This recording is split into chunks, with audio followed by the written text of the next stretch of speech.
Exclusive तस्वीर हम आपको दिखा रहे हैं राजभवन के बाहर की तस्वीरें, जहां बीजेपी का प्रतिनिधिमंडल अब मीडिया से मुखातिब होने वाला है। नेता प्रतिपक्ष गुलाब चंद कटारिया, उपनेता प्रतिपक्ष राजेंद्र राठौड़, प्रदेश अध्यक्ष सतीश पूनिया और इसके अलावा तमाम नेता विधायक अशोक लाहोटिया आपको दिखाई दे रहे हैं, रामलाल शर्मा आपको दिखाई दे रहे हैं, कालीचरण सराफ आपको दिखाई दे रहे हैं। तो जो जयपुर शहर या फिर जयपुर के जो बड़े लीडर्स वो राजभवन में राज्यपाल से मिलने पहुंचे थे और उसके बाद अब मीडिया से बातचीत कर रहे हैं।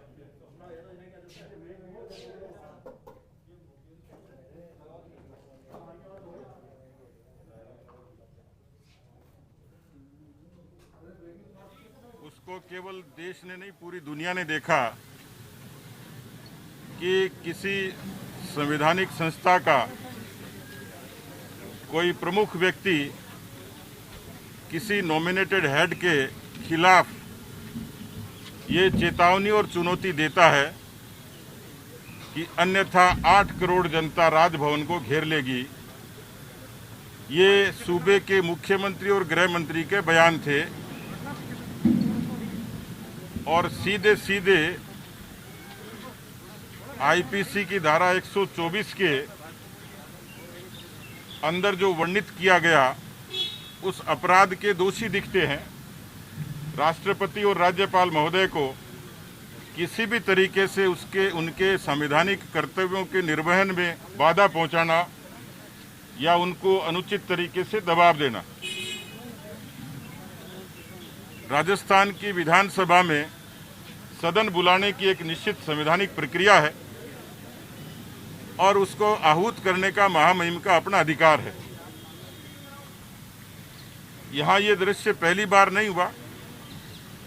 दूसरा प्रश्न था कि जिस तरीके से राजभवन को धरने और प्रदर्शन का अखाड़ा बनाया गया, तो क्या वो पूरे फोर्स से आहूत करने के कागजों पे जबरदस्ती साइन करवाना चाह रहे थे?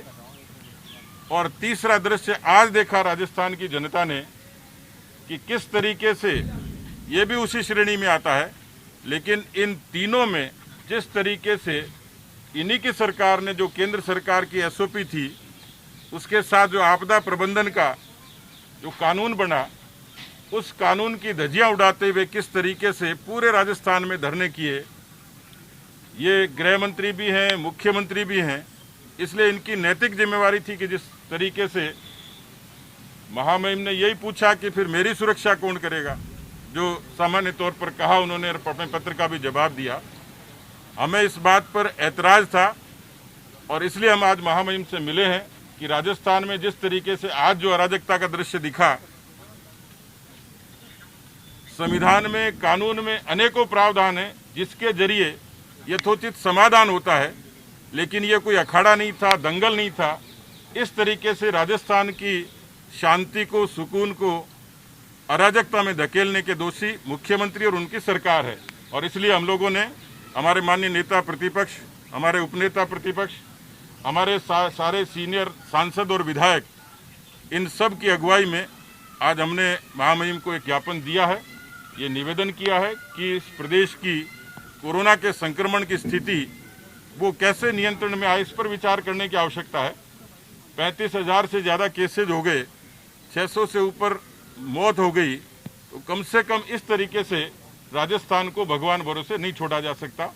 ये हमने आज एक प्रतिनिधिमंडल ने उनको ज्ञापन दिया है। संवैधानिक अधिकार का बहाना लेकर के जो नाटक हुआ, ये बात सही है कि कैबिनेट अगर अपने कोई प्रस्ताव बनाकर हाउस को कॉल करने के लिए राज्यपाल को अगर देते हैं तो निश्चित रूप से प्रक्रिया है, लेकिन दुर्भाग्य से उसमें कुछ लिखा हुआ नहीं कि वो क्यों बुलाना चाहते हैं हाउस, किसके लिए हाउस की आवश्यकता पड़ी। और उसके लिए उन्होंने जिस प्रकार का तरीका अपनाया वो एक तरह से लोकतंत्र को कलंकित करने वाला तरीका, और राज्यपाल को जिस ढंग से उन्होंने इस के अंदर अपना पक्ष रखने का जो तरीका अपनाया, मुख्यमंत्री जैसे स्तर का व्यक्ति अगर ये कहे कि राज्यपाल का घेराव जनता कर लेगी और मैं और मेरी सरकार उनकी सुरक्षा की व्यवस्था नहीं कर सकेंगे, तो इससे ज़्यादा मैं सोचता हूं कि सरकार की इस संवैधानिक पद के प्रति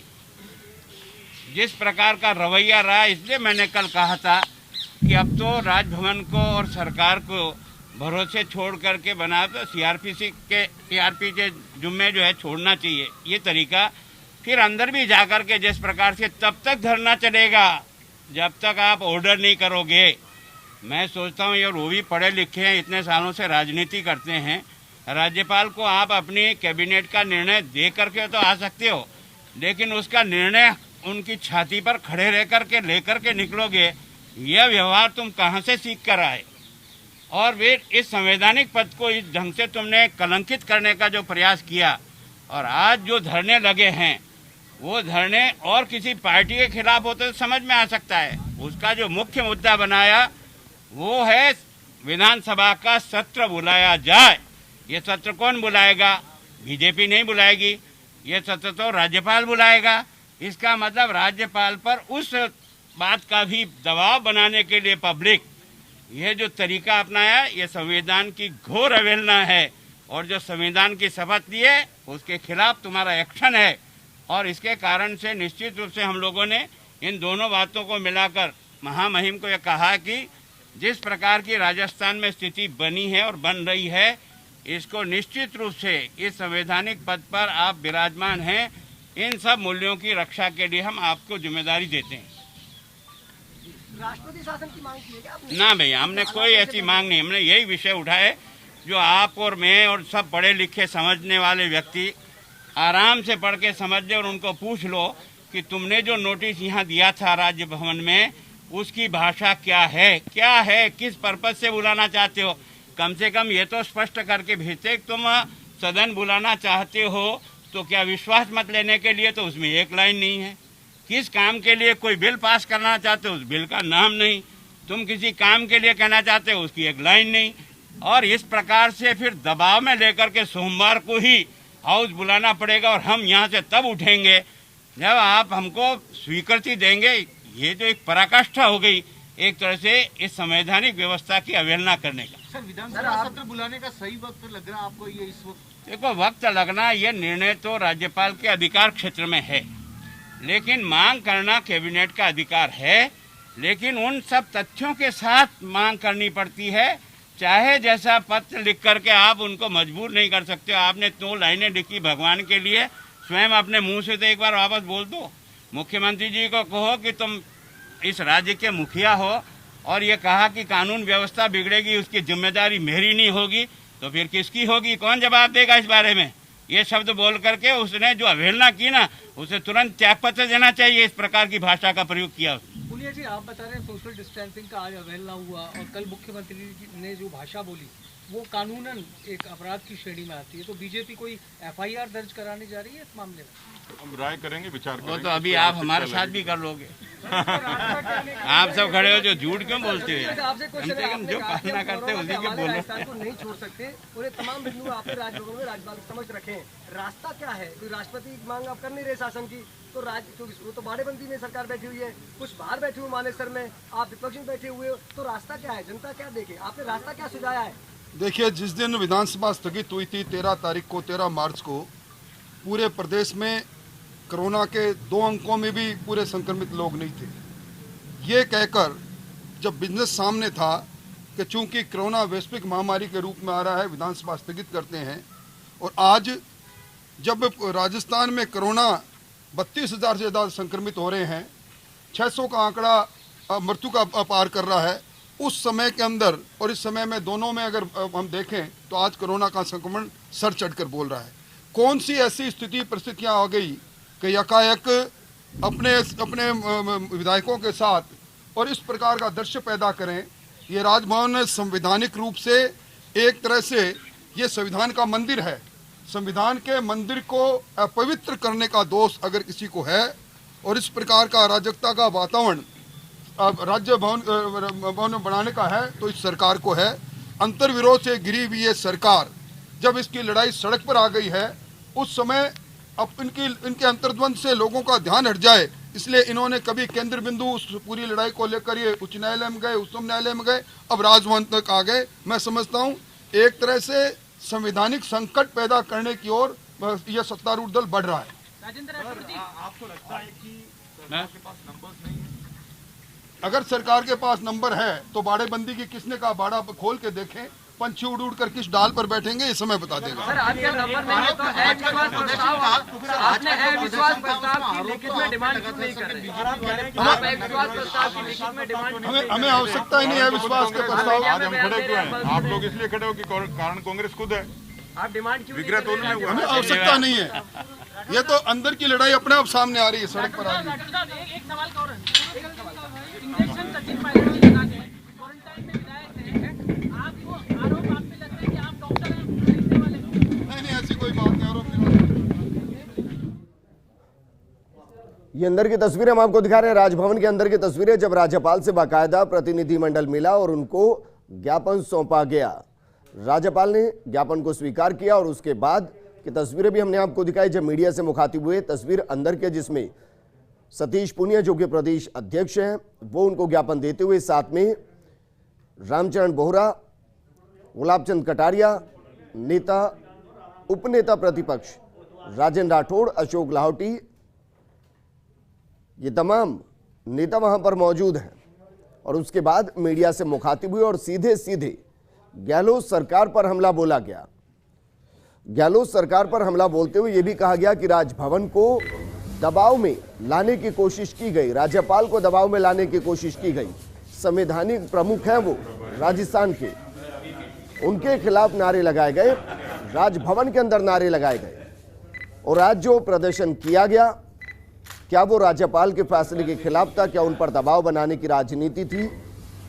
ये तमाम आरोप लगाए गए और राज्यपाल को खुद पूछना पड़ गया कि मेरी रक्षा कौन करेगा। शांति सुकून के बीच अराजकता धकेलने का काम किया गया है। कोरोना काल में जनता को भगवान भरोसे नहीं छोड़ा जा सकता, ये पूनिया ने कहा। इसके अलावा राजेंद्र राठौड़ ने एक दिलचस्प बयान दिया। उन्होंने कहा कि अगर बहुमत है तो बाड़ा खोल कर देख लिया जाए, पंछी किस किस डाल पर बैठेंगे सब पता चल जाएगा। यानी कि अभी भी ये बीजेपी या फिर अन्य को ये उम्मीद है कि जैसे ही बाड़ाबंदी खुलेगी, जो विधायक अंदर हैं उनमें से कुछ विधायक गहलोत सरकार से अलग हो जाएंगे। बहरहाल तस्वीर हम आपको दिखा रहे हैं, लगभग 1 घंटे के आसपास राजभवन के अंदर ये मुलाकात चली है, जिसमें तमाम नेता पहुंचे, कालीचरण सराफ पहुंचे, सतीश पूनिया, गुलाबचंद कटारिया, राजेंद्र राठौड़, रामचरण बोहरा और इसके अलावा शहर अध्यक्ष। ज्ञापन उनको दिया गया। इस दौरान जानकारी यह भी दी गई कि विधानसभा का जो सत्र उसको बुलाने की एक निश्चित प्रक्रिया है। निश्चित प्रक्रिया के तहत ही विधानसभा सत्र बुलाया जा सकता है। लेकिन सच ये भी है कि मंत्रिमंडल अगर ये कहता है कि विशेष सत्र आहूत करना है तो फिर राज्यपाल इसके आधार पर भी बाकायदा सत्र बुला सकते हैं। गवर्नेंस नहीं हो रही है। कई हफ्तों से राजस्थान की सरकार एक 5 सितारा होटल में बैठी है। जनता त्रस्त है, पानी की वजह से, बिजली के बिलों की वजह से, बहुत सारी अलग अलग समस्याएं। गवर्नेंस बिल्कुल नहीं हो रही। और जब राजस्थान की सरकार आकर ये कहती है कि गवर्नर के हाउस की सिक्योरिटी का वो जिम्मा नहीं ले सकते, तो आप समझ सकते हैं कि राजस्थान के अंदर लॉ एंड ऑर्डर की क्या सिचुएशन है। राष्ट्रपति शासन लगने का माहौल है यहाँ पर? देखिए, ये सब चीज़ें तो गवर्नर साहब के ऊपर और सरकार पर निर्भर करती है। जनप्रतिनिधि होने के नाते भाजपा ने आज यहाँ आकर गवर्नर साहब को यही डॉक्यूमेंट दिया कि साहब इस बात का संज्ञान लीजिए कि किस तरह की भाषा इस्तेमाल करी गई और गवर्नेंस नहीं हो रही, जनता त्रस्त है, इस बात का आप संज्ञान लीजिए। तो आप पे लग रहे हैं, प्रधानमंत्री जी पे लग रहे हैं, कहे वो ये कह रहे हैं कि बीजेपी वाले इस पूरी घटनाक्रम के लिए कारण है, सबसे वे ही सरकार को अस्थिर करने की कोशिश में जुटे हुए। आज जो धरना हुआ था उसका भी यही एक रीजन था। देखिए, ये बात तो बिल्कुल क्लियर है, राजस्थान की जनता, पूरी देश की जनता जानती है। उन्होंने खुद ने कहा है कि हमारी अंदरूनी कलह है। उन्होंने खुद ने कहा है कि 15 महीनों से हमने बात नहीं करी। तो जब अंदरूनी कलह आपकी पार्टी के अंदर है तो उसके अंदर भाजपा कैसे जिम्मेदार हो सकती है। लेकिन हाँ, हम परेशान हैं इस बात से कि आपके ऊपर जो जिम्मेदारी दी है राजस्थान की जनता ने, उस जिम्मेदारी को आप नहीं निभा रहे। आप बार बार जिस तरह की भाषा का प्रयोग कर रहे हैं, लगता है कि पूरी तरह से फ्रस्ट्रेट हो चुकी है कांग्रेस सरकार और धैर्य खो चुकी है। कल जिस तरह से बयान था कल जिस तरह से बयान था मुख्यमंत्री का कि यहाँ पर झेलना पड़ेगा, गवर्नर हाउस पे लोग इकट्ठे हो जाएंगे, उसके बाद कुछ जो है धरने प्रदर्शन भी किए गए, उसमें गवर्नर को एक तरह से चेतावनी ही दी गई थी कल, क्या कहेंगे उसके बारे में? जी बिल्कुल, वही आज गवर्नर साहब को हम जो डॉक्यूमेंट देने आए थे, हम यही कहने आए थे कि इसका संज्ञान लीजिए कि अराजकता का पूरा माहौल बनाया जा रहा है और कोई व्यक्ति नहीं, गवर्नर, राजस्थान के गवर्नर को आतंकित करा जा रहा है।